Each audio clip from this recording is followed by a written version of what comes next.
In an all-male high school in 1976 Bogota, Colombia, the first and only female student on campus befriends a gang of repressed teens. After introducing them to real pleasure, the group snoops to decipher the mysterious feminist intentions. While Camilo and his friends ogle an explicit magazine in a bathroom stall, a woman in their school uniform greets them as she casually passes by. Because their school is an all-men's academy, the woman claims there are no female washrooms, so the group eyes her in confusion as she enters the other stall. Later in class, the group feasts their eyes on the alluring Spanish instructor, Ms. Estella. Suddenly, the mysterious lady enters the room, surprising Camilo's gang. Ms. Estella introduces the new student and first ever female student of Jose Maria Root School, Eva Samper. During lunchtime, the students gather around Eva on the school grounds, mystified by the woman's presence. Despite the men's reluctance to approach her, Eva walks over to Camilo's familiar group, asking for their first names instead of surnames. Mustering up his courage, Rodrigo introduces himself, followed by Alvaro and the Acunas twins, William and Edgar. Camilo presents his timid friend, Gustavo, while Martin reluctantly introduces himself. Eva is delighted the men's names match their faces. Unbothered by the eyes on her, she suggests they read Oscar Wilde's novel rather than explicit magazines, earning a jeer from the crowd. In trigonometry class, Eva sits beside Camilo, oblivious to the stupefied lad. Nevertheless, Camilo feels his blooming intimacy with his seatmate amidst the tension. After school, the cheery woman approaches Camilo and joins him on his walk home on the way to her bus stop. Eva wonders why her seatmate didn't talk to her during class, worried he doesn't like her. Camilo assures her otherwise, but she thinks he's lying. Unaware of Camilo's intensifying feelings, Eva ensures they'll be friends soon, saying the world is changing, especially for women. Enthusiastically, Eva tells Camilo about feminists like herself, boasting about women leaders in their genderized society, like the first female Argentina president, Isabel Martinez Perón. Their talk is cut short when they reach Camilo's house, so the teen offers to walk the transferee. Despite not knowing the way, Eva refuses Camilo's courtesy and lectures him against masculinity. Meanwhile, Jose quietly beckons his wife, Ana, to the window, eyeing the uncommon sight of their son by their gate talking to a lady. At dinner, Jose asks Camilo about Eva, so the teenager reveals their school now accepts women, surprising his parents. Jose hates the idea of co-ed schools, saying it will lose decency and respect. However, Ana argues that the students must learn to interact with the opposite gender. When the couple berates Camilo's lack of courtesy, he lectures his parents about what he learned from Eva. The following day, Jose listens to Camilo singing a ballad while showering, telling Ana their son is in love.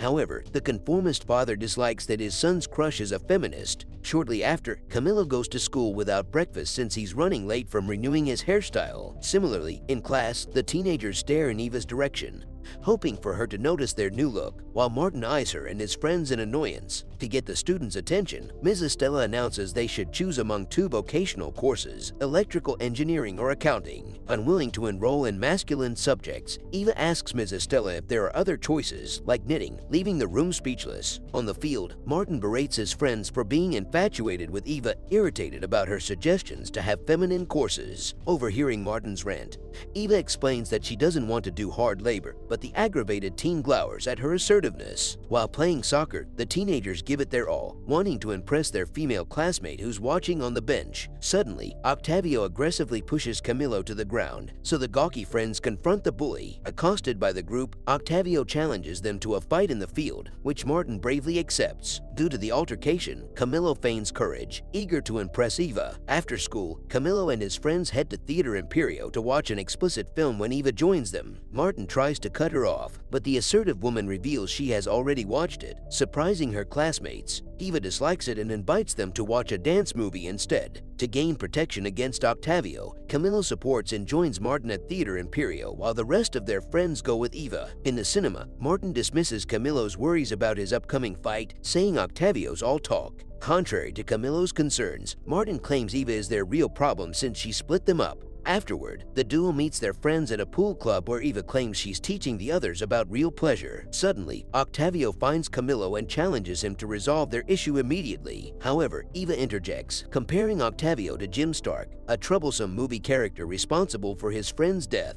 The daring woman warns the bully that he could have the same fate if he doesn't deal with his personal issues. Intimidated, Octavio and his friends walk out without a word. While offering a smoke, Eva brightly tells her new friends that good books and movies help resolve issues, like the Greek comedy Lysistrata, where women cross their legs to avoid war. However, the emasculated Martin disagrees with Eva's way of dealing with a fight, since Octavio might think they're too cowardly to hide behind a woman. Despite Martin's sentiments, Camillo hides his relief from the delayed altercation with the bully. Afterward, Eva treats her friends to some drinks, telling them there's more to life than their typical charades. Curious about Eva's way of having fun, Camillo's gang tries smoking for the first time, but none like it. Then, Eva teaches the men how to pick up women through dancing as she plays music on the jukebox. Camillo, Alvaro, Rodrigo, and Gustavo awkwardly follow Eva's instructions while Martin scowls at his gullible friends. After enjoying the dance floor, Eva assumes her friends haven't kissed a woman before, to which they all drink nervously. To evaluate their skills, Eva kisses Camillo's gang one by one while the male audience at the club watches them. Afterward, Eva claims Martin is the only good kisser, brewing jealousy from the others. The following day, Camillo sees Eva waiting for him outside his house to walk to school. However, Camillo awkwardly tries to avoid her after their kiss. Oblivious, the unbothered feminist informs him about the military ousting their female president, which aggravates her. Unexpectedly, Eva reveals she liked Camillo's kiss more and only lied to stop Martin from taunting her. Regardless, the imprudent woman hurries to school, leaving Camillo pleased. In line with the Education Ministry's provision, Ms. Estella announces they will have more females in school, so the principal permits a knitting class for women. As the only female, Eva wonders if someone would join her in the new vocational course. Despite Martin's judgment, Camillo raises his hand, followed by most of the class, delighting Eva. Frustrated, Martin pulls Camillo to the bathroom and confronts his friend's change of heart. Rodrigo insists they try something new, but his prideful friend believes Eva is dangerous and strange. Dismissing Martin's sentiments, Camillo hurriedly leaves to catch up with Eva. When he turns the corner, Octavio's gang surrounds him to continue their fight. Suddenly, Eva beckons Camillo inside a taxi, but the pretentious teen accepts the bully's challenge to impress his crush. As Camillo and Octavio's brawl ensues, Eva helplessly intervenes. Afterward, Camillo realizes that his crush is a staunch pacifist, which leaves him disappointed. At home, Ana scolds her son for engaging in a fistfight and presses frozen meat on his swollen cheek. Contrarily, Jose claims that fights are part of a man's adolescence to settle differences. The mother asserts there's nothing wrong with varying preferences, earning a confused look from both men. Later that night, Jose wonders why Camillo enrolled in the knitting class, a women's course. Bewildered by her husband's prejudice, Ana claims knitting is genderless as it teaches patience. Meanwhile, Camillo practices dancing in his room, desperate to win Eva's good side over the weekend. Shortly, Jose and Ana find him preoccupied with the loud music, watching their son's unusual behavior. That weekend, Jose wakes his son with a trumpet to watch the derby soccer match at the stadium. However, Camillo claims he's unwell, but his father impatiently tells him to get up. Outside the room, Jose tells Ana that he will straighten up his son to be a man, convinced that Camillo's experiencing a gender crisis due to his recent behavior. Instead of going to the stadium, Jose leads his son to a brothel and pays a woman, Bridget, to give him experience. Despite having his teenage fantasies in front of him, Camillo refuses to sleep with Bridget since he's been thinking of Eva. Displeased, Jose confronts his son on the way home. Camillo reveals he's in love, relieving his worried father. When Monday arrives, Camillo attends knitting class with his friends, including Octavio. Contrary to their expectations, Eva fails to do the task correctly, so Camillo quietly shows her the way. Aggravated by Eva's mess, the instructor berates her poor performance despite being the only woman in the class. However, the female student claims the instructor must be ashamed for failing to teach her. The elderly woman calls out Eva's disrespect, but the assertive student insists she should earn it instead. In the washroom, Rodrigo wonders about his relationship with Eva after kissing at the club, but Alvaro and Gustavo claim they haven't talked with her since. Martin insists that Eva is toying with his friends, calling her a harlot for making out with 5 men simultaneously. Suddenly, Eva exits the stall behind them, overhearing the group's accusations about her. Nervously, Camillo claims they were talking about something else, which Eva incredulously disregards. Sometime later, Camillo's studious classmate, Guzman, whom they tormented before, returns to their school from a literature Olympics. He eagerly presents his analysis in class, but Eva refutes his ideas using a kindred analysis of Shakespeare's ideology. Inspired by Eva's answer, Ms. Estella gives homework about choosing a literary character to whom they relate most. Already having an answer, Eva reveals she relates with Marguerite Gautier from the novel The Lady of the Camellias, delighting Ms. Estella. Curious about Eva's chosen character, Camillo borrows the novel she mentioned from the library. After reading the book at the pool club, Martin concludes that Eva is a harlot like Marguerite, a courtesan. attention. Eva's lavish spending supports his accusations, thinking she got her money by using her body. Infuriated by Martin's hateful remarks about Eva, Camilo confronts him, supported by Rodrigo. As the tension escalates quickly, Alvaro breaks off his friends, saying they shouldn't fight over a woman. He suggests they investigate Eva to settle their arguments and reveal whether the mysterious student has good intentions. Later that night, Camilo absent-mindedly listens to a sports radio, contemplating opening the borrowed book. Undecided, he joins his mother working downstairs and offers to dictate a manuscript to help her. Suddenly, Camilo asks about Anna's previous boyfriends, so his mother reveals she had 7. Guessing her son is aggravated about love, Anna advises that it isn't for cowards, urging him to act without thinking, just like what Eva argued with Guzman. Before leaving school the following day, Eva surprises Camilo, thinking they were avoiding her yesterday. Regardless, Camilo hurriedly leaves for an errand while declining the woman, who insist on joining him. Feeling unwanted by Camilo's gang, Eva claims they're discriminating against her and leaves, upset. Unbeknownst to Eva, Camilo and the others follow her closely behind until she enters a car. At the pool club, Martin insists that Eva's driver is her client, denigrating his smitten friends. Eager to shut out his spiteful friend, Camilo shyly reveals that real hustlers don't look like Eva since he's been to a brothel. Then, Rodrigo, Alvaro, and Gustavo curiously ask Camilo about his experience in the brothel. The gawky teenager fails to tell them anything while Martin continues mocking him. Later that night, while reading the novel, Camilo discovers that Marguerite met a tragic end. Afraid that Eva will meet the same fate, Camilo decides to settle their assumptions about her. At school, Eva confronts her friend about why he's been giving her the silent treatment, so Camilo directly asks if she's a harlot. Despite him wanting to know otherwise, the mysterious woman affirms her friend's suspicions, which Camilo tells his gang. Pleased that his accusations are correct, Martin asks Camilo about Eva's rate. Hesitantly, Camilo reveals Eva charges 50 Colombian pesos for an individual and 150 pesos for a collective experience. Although interested in their classmate's service, Alvaro worries about where they'll get the money to pay her. Assuring his friends, Martin claims they'll bargain with Eva, but the others don't share his enthusiasm. Disheartened by his discovery about Eva, Camilo knocks on his parents' room.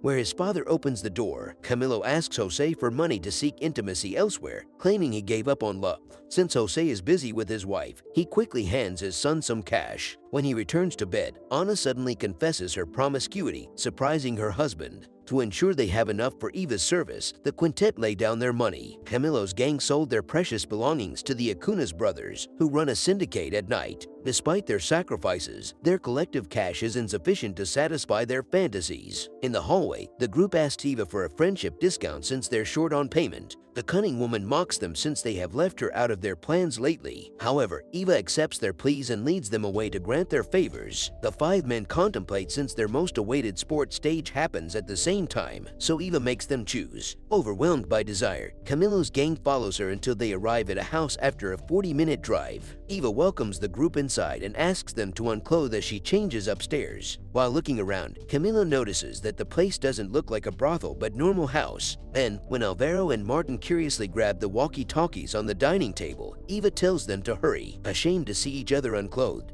The friends hesitate, so Martin starts and the others follow. Shortly, Eva returns downstairs and smiles at her bare friends. Suddenly, she pulls out her camera and photographs the 5 men, laughing while the repressed teens scurry in shame. Afterward, Eva reveals they're in her house and that she's an only child of a bodyguard who's always on the road, while her mother passed away 3 years ago. The cunning woman also knows that Camilo's gang talked about her in the washroom and followed her. Moreover, Eva's spending money came from her allowance, and she transferred to an all-male school after being expelled. Eva only empathized with the Lady of the Camellias since she defied the rules of her generation. Eva reveals she kissed them at the club to encourage them to make their move on women. Despite flirting with them simultaneously, Eva admits she only loves them like brothers since she already has someone special. Furthermore, she forgives Martin for judging her harshly. Upon learning they've been scammed, Alvaro asks Eva for a refund. However, their cunning friend plans something to spend their money at. Moments later, Eva brings her friends to Bogota Bowling Club, where only well-off families can play at the time. To answer the gang's questions, Eva reveals she worked as a waitress at the alley for 6 months.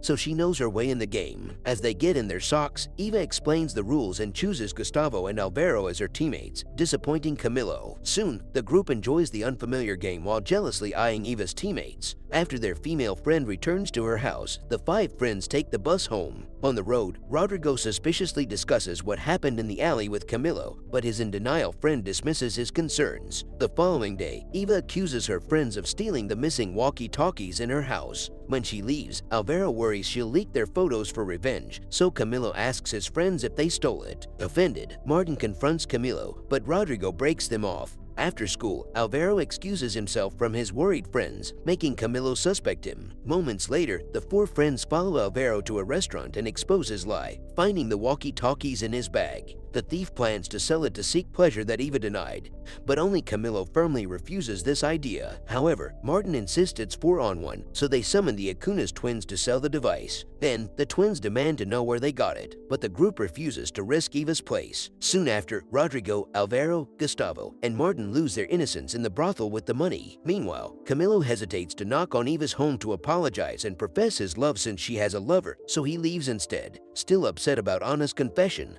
Jose denigrates his wife's feminist view. However, Ana claims her love became more refined upon marrying him, despite her experiences. At school, Camilo finds his friends got better at knitting, unlike Eva, who walks out of the class in frustration. Camilo's gang witnesses Eva crying in another room, worried that her father scolded her for the missing walkie-talkies. The group cautiously asks their female friend what's wrong, so she apologizes for calling them thieves. Then, Eva reveals she's leaving school, leaving her friends in shock. With this, the movie ends here. Like, share, and subscribe. Thank you for watching.